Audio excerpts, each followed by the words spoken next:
bir saatini tecvid olarak işliyoruz. Biz geçen hafta zaten size kurallarımızı söyledik. Sen söyle. Hocam met uzatmak. Uzatmak. Şimdi biz günümüz Türkçesiyle söylüyoruz. Uzatmak. Söyle. Elif, vav, ye. Elif, vav, ye. Evet. Bu elif, vav, ye bir özelliği var. Özelliği var. Söyle. Kendinden önceki harfi bir buçuk daha uzatıyor. Evet, biz ne demiştik? Yani bu bir elif miktarı ne kadara tekabül ediyor? Söyle. 1,5 saniye. O yüzden arkadaşlar medle alakalı bizim 6 tane tecvid kuralımız var. 6 tane. Şimdi bu medler hangileridir onu tahtaya yazıyorum. Şöyle. Arkadaşlar. Evet, med 6 çeşittir. Şimdi biz bunları herkes bir tane görecek şekilde izleyeceğiz. Tabi uygulamasını da bu okuma saatlerimizde yapacağız. İlk metnimiz nedir? Meddi tabi. Meddi tabi. İkincisi nedir? Muttasıl. Muttasıl. Meddi arız. Meddi lazım. Meddi lazım. Meddi.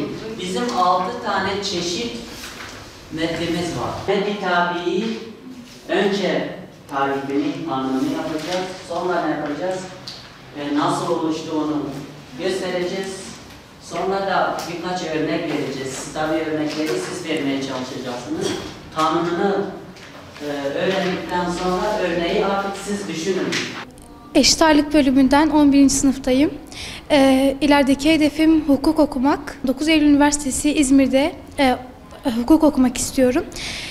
İmam Hatip'e gelme amacım ise aslında ilk başta ortaokulu İmam Hatip'te okumamın verdiği bir içgüdüsel bir şeydi aslında. Tekrar İmam Hatip'e devam etmek istedim ve bu okulu önerdiler. Geldim. İlk başta çok ön yargılıydım. Ama sonradan tanıdıkça çevremi, hocalarımı tanıdıkça buranın aslında çok güzel bir yer olduğunu öğrendim. Aynı zamanda İmam Hatip'tesiniz diye illaki dini bir bölüm seçmek zorunda değilsiniz. Mesela biz geçen sene 2 tane tıp verdik. Aynı zamanda okulumuzda hukuk bölümünden mezun olanlar var. Çok güzel bölümler de var aslında. İstediğiniz bölümü seçebiliyorsunuz.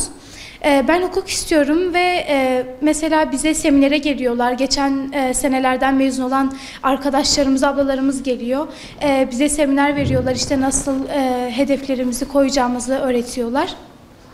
Aynı zamanda dış çevremde de farklılıklar yaşadım. Mesela önceden din hakkında sorularım vardı. Bunları nasıl çözeceğimi bilmiyordum ama şu anda hocalarımıza istediğimiz gibi sorular sorabiliyoruz. Aynı zamanda dışarıdaki çevremiz de bize çok sorular soruyor ve bu soruları yanıtladığımız zaman da bizim için çok hani kendimizi deneyimlemiş oluyoruz bir bakımdan da. Şu anda gerçekten çok güzel bir ortamdayız.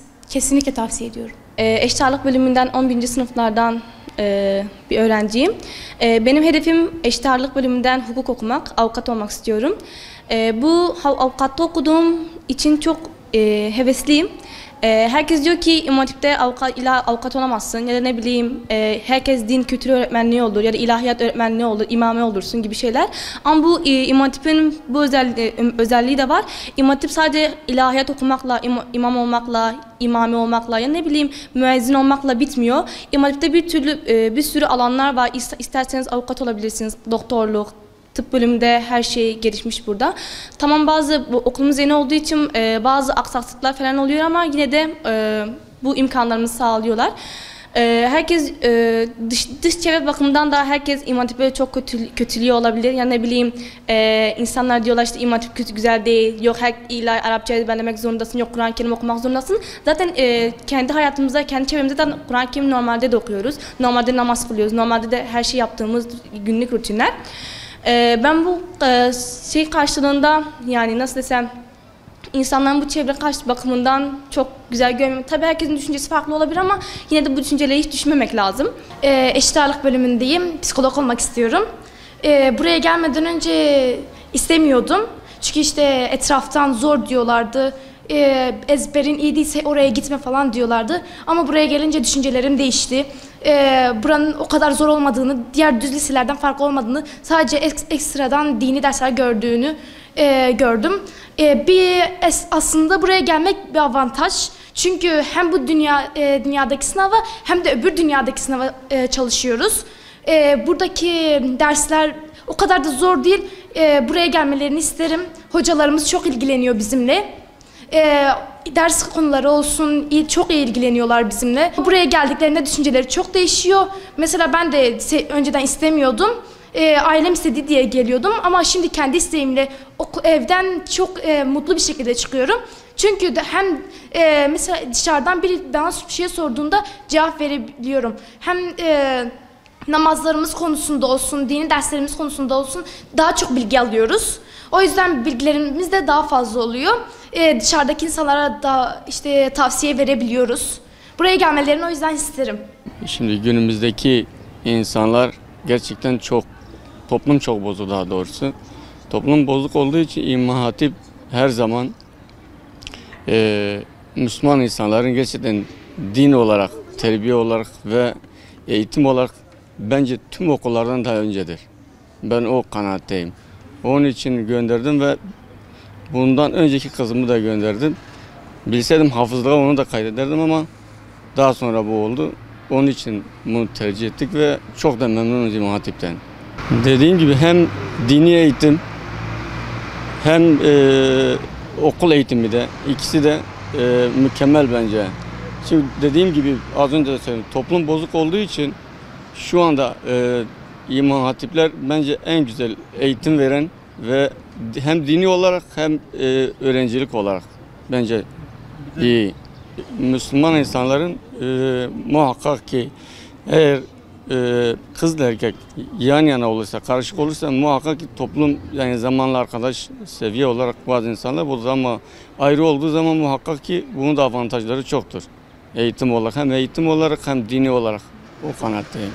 Herkesi İmam Hatiplere gitmelerini tercih ederim. Çünkü İmam Hatip hem eğitim düzeyinde hem de dini olarak, terbiye olarak ve günümüz toplumda ben çok tercih ederim. Dediğim gibi 2 tane kızımı göndermiş, bir de bir oğlum var, inşallah onu da göndereceğim. 4 kız çocuğu öğrenci okuttum, İmam Hatip'te okuttum, burada mezun ettim. Yani çok şükür, Allah'a şükür şimdiye kadar bir pürüz çıkmadı, bir sorun çıkmadı. Terbiye yönünden, dini yönünden, her şey yönünden çok güzel. 4 dörtlük kız öğrencilerimiz büyüyor burada. Buna da değinmek istiyorum. Kız çocuklarımızın burada okuma nedeni erkek ortamıyla kız ortamı ayrı olduğu için bunun üstüne daha çok durmak istiyorum.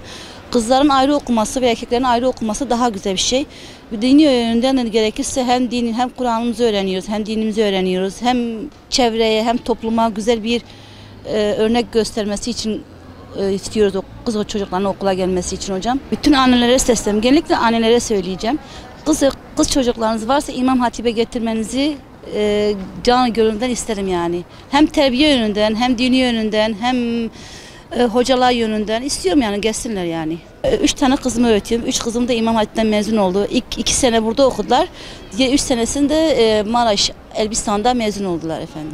İmam Hatip'e daha çok gelelim, daha çok kızlarımızı gönderelim. Daha çok okusunlar istiyoruz yani. Hem dini yönünden hem terbiye yönünden çok iyi olur yani diyorum.